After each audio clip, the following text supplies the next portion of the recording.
There are houses that feel alive, where every hallway hums with the echo of laughter and the warmth of shared secrets. The Newman house was not one of them.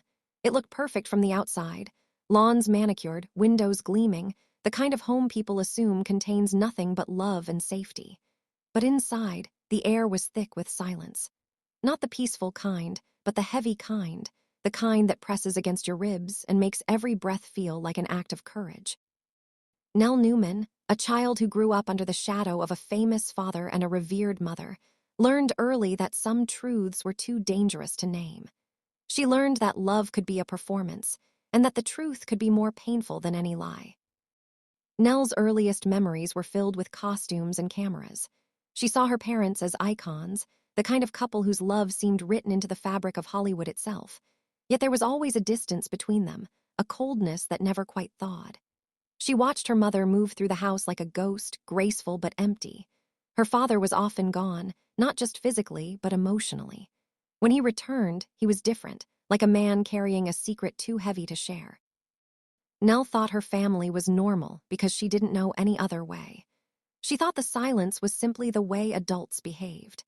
It wasn't until she grew older that she realized she'd been living inside a carefully constructed story, and that the story had been written to hide something far more complicated than anyone would admit.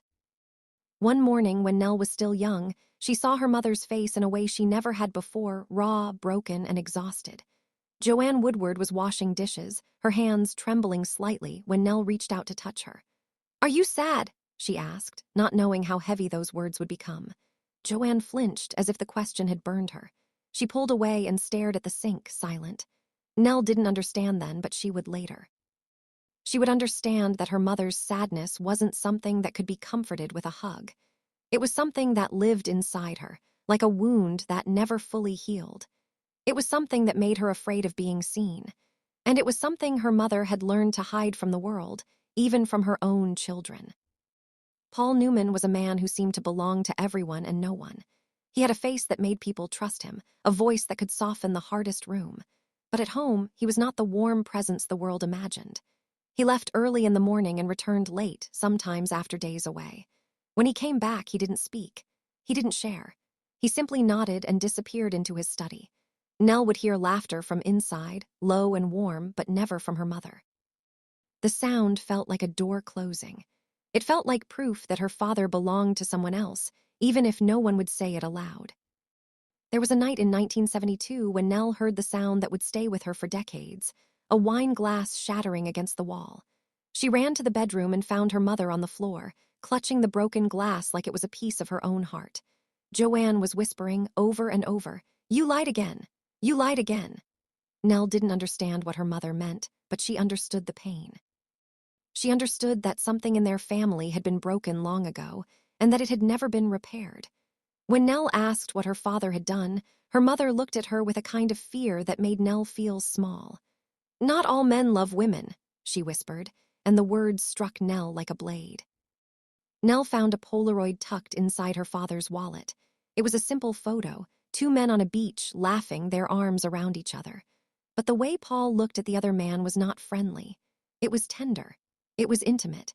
It was the look of someone who had found a home in another person's eyes. Nell brought the photo to her mother, hopping for an explanation, for a moment of truth. Instead, Joanne tore the photo in half and threw it into the fireplace. "We never talk about this," she said, her voice shaking. "Never." That moment taught Nell the most important rule of her childhood. The truth was a dangerous thing, and love was a private prison. Nell realized slowly that her parents never touched, not in the way real couples did. No holding hands, no affection, no warmth. Their public appearances were like scenes from a film, a performance meant to convince the world that their love was real. But the reality was different. Their marriage had become a contract, a pact to stay together, to protect their image, to protect their children, and to protect the secrets that would destroy them if they were ever spoken aloud. Nell watched her mother shrink inside herself, becoming smaller with each passing year. She watched her father grow distant, as if his heart belonged to someone else. Scott Newman was the kind of son who couldn't ignore the truth. He saw the distance between his parents and refused to accept it as normal. He asked questions that no one else dared to ask. "Why doesn't Mom hold Dad's hand?" he demanded. Why doesn't Dad comfort Mom when she cries? His questions were met with silence. His anger was met with indifference. And his pain was met with the kind of coldness that makes a child feel like their suffering is a betrayal. Scott began to rebel, not out of a desire to hurt anyone, but out of a desperate need to be seen.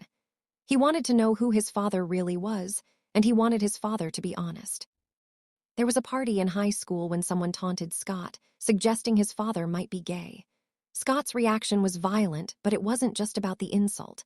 It was about the fact that his father had never addressed the truth, never corrected the rumors, never protected his family from the pain of living inside a lie. Scott was expelled, and Paul Newman didn't show up at the school. He sent a lawyer and a check, but no words, no hug, no comfort. Scott came home and screamed, "You didn't protect me. You didn't protect Mom. So who are you?" The question hung in the air, unanswered. And it was the kind of question that could never be taken back. After Scott's expulsion, Nell found a notebook under his mattress. It was filled with scribbled thoughts, written in tears. The words were raw, desperate, and deeply human. "If he never truly loved Mom, then who am I?" Scott wrote. "Am I a mistake? Was I born out of love or to protect a facade?" Nell kept the notebook like a relic, a reminder of her brother's pain. It was the first time she realized that the lies in her family weren't just hurting her parents. They were destroying the children they had vowed to protect. In 1959, a photograph surfaced of Paul Newman holding hands with another man on a beach. The photo was innocent on the surface, but the tenderness between them was unmistakable. Hollywood whispered. But no one spoke openly. Scott, who was on the brink of his own acting career, was suddenly removed from a project. A producer whispered that audiences wouldn't accept him if his father was living a double life. Scott's life began to unravel. He started drinking, taking pills, trying to numb the pain. The silence in the family became unbearable, and the truth remained locked behind a door no one dared to open. On November 20th, 1978, Scott Newman was found dead in his apartment. The official report said suicide by overdose, but Nell knew the truth in her bones. Scott hadn't died because of pills or alcohol. He had died because he couldn't survive the weight of the secrets that surrounded him. He had died because he had asked the question no one answered. "Did Dad ever truly love anyone?" he had asked Nell during their last conversation. Nell couldn't answer. And that silence was the final blow. Scott's death was a tragedy that should have shattered the family. Instead, it became another secret, another thing they refused to speak about. Years later, Nell was older and more aware. She noticed the locked study door more often. She noticed the phone lists with initials instead of names. She noticed the way her father's behavior changed after certain nights. She noticed the small things, post-it notes, late-night phone calls, the smell of cologne that didn't belong to her mother. She began to understand that her father's life had been split into two separate worlds. One world was the public persona, the man everyone adored. The other world was private, filled with longing, shame, and an unspoken love that had never been allowed to exist openly. One night, Nell found her father writing a letter. She saw the words through the crack of the door. The letter wasn't for her mother. It was addressed to someone called Red. The words were intimate, vulnerable, and full of longing. He wrote about feeling human again when he was with this person. He wrote about how he would give everything up for them, fame, family, everything. Nell froze, unable to breathe. The truth was no longer a rumor. It was ink on paper. Her father wasn't writing to a friend. He was writing to someone who had become his heart. She didn't know the full story yet, but she knew enough to feel her world collapse. There was a night when her mother received an anonymous call, a message that said, "If you still care about your marriage, go to the Mayflower Hotel, room 708. Joanne returned home shaken, pale, and bruised. Paul Newman had been in New York, supposedly meeting a business partner.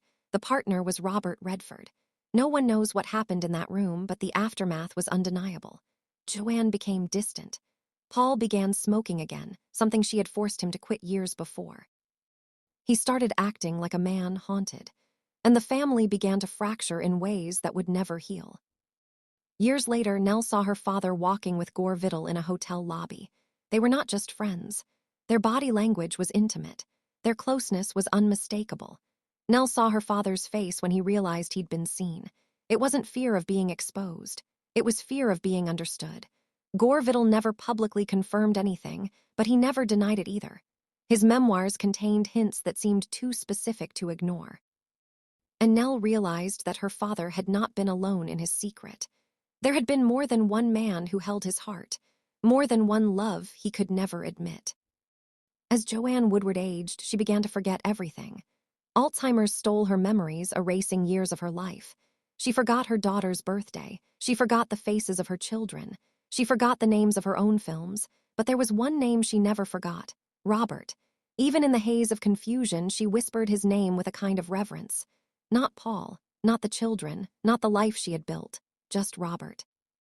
It was as if her mind, even when it failed, held on to the truth her heart had never been allowed to say. When Paul Newman died, the world mourned a legend. But his will shocked everyone.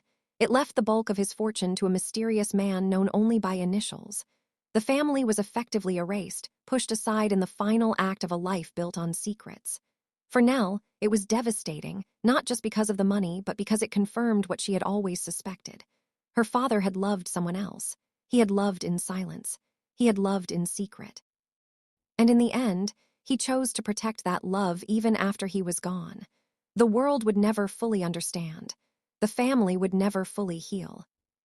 Nell Newman eventually spoke about her father, not as a celebrity, but as a man. She spoke about the pain of living in a family where love was hidden. She spoke about the tragedy of her brother's death. She spoke about the way her mother's silence had become a kind of survival. And she spoke about the strange, complicated truth that love doesn't always follow the rules. Sometimes love is messy. Sometimes love is forbidden. Sometimes love is the thing that destroys the people it's meant to save. The story of Paul Newman is often told as a tale of fame and success, of blue eyes and charisma. But the truth is deeper, darker, and more human. It is a story about a family who lived in the shadow of a man who could not be honest, even with himself. It is a story about a mother who stayed silent to protect her children, and a brother who died because he couldn't live inside the lie. It is a story about love that was never allowed to breathe, and it is a story about the cost of silence. In the end, Nell Newman's truth is not a scandal. It is a reminder that even the brightest stars can cast the darkest shadows, and that sometimes the most courageous thing a person can do is simply tell the truth, even when it hurts.